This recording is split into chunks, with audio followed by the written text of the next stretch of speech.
We're here at the Detroit Auto Show with Mark Trahan from both Audi and VW. Mark, tell me a little bit about what you've done for Audi and what you're doing for Volkswagen now. Oh, it's a long story. I mean, I've been with the group for almost 34 years, working in a variety of disciplines. Most recently for Audi, product management and then product quality, and now a little bit of the same for Volkswagen, to be very general. So what are some of the Audi products that you worked on bringing to the United States? Oh, the A3 was particular during my days of product planning, fighting and working to get that car defined and get it here in the market, and then get the diesel engine offering. Before that, the earlier generations of the A6, a lot of detailed work in terms of defining the product configuration, equipment content. The original S4 back in 2001, the original TT, that was a gratifying project with Freeman Thomas, who was the original designer, and Romulus Rost, who did the interior. That was back in the days when Audi was a lot smaller than it is today, obviously. And it has been growing a lot, but then of course Volkswagen is growing as well. So what have you brought to Volkswagen? Most recently, it's been focusing on that last element of product quality that really can make us the most successful manufacturer in the world.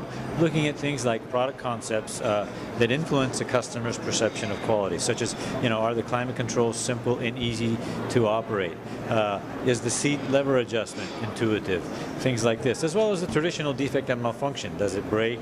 If it does, let's find a solution quickly so that doesn't affect another customer. I know one of the questions that we've had through our Facebook page was about the A1 and why it can't come here.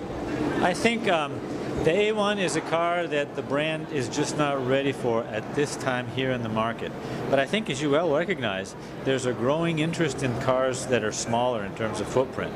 And I think those two trends will intersect at some point in time where perhaps the A1 successor would be right for this market, but it's not yet that time.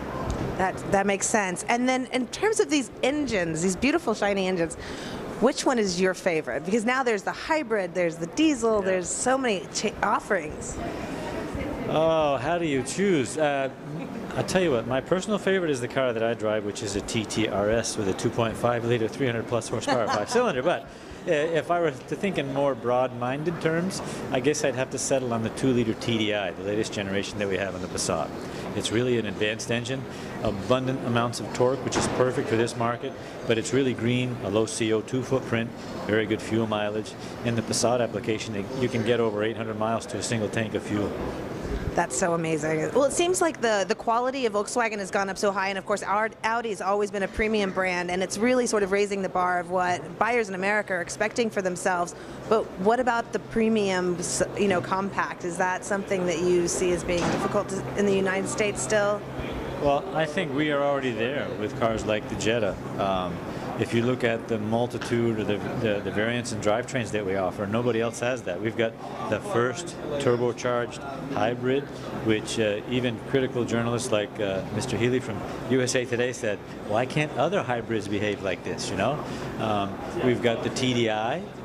We've got the GLI with a high-performance 2-liter, 4-cylinder, and the mainstream Jetta with a 2.5-liter 5-cylinder. So nobody else in the compact segment has such a range and diversity of drivetrains, Well, speaking of the hybrid, there's always the why hybrid question when there's so many successful diesels in the lineup, and why not just try to educate people more about clean diesel?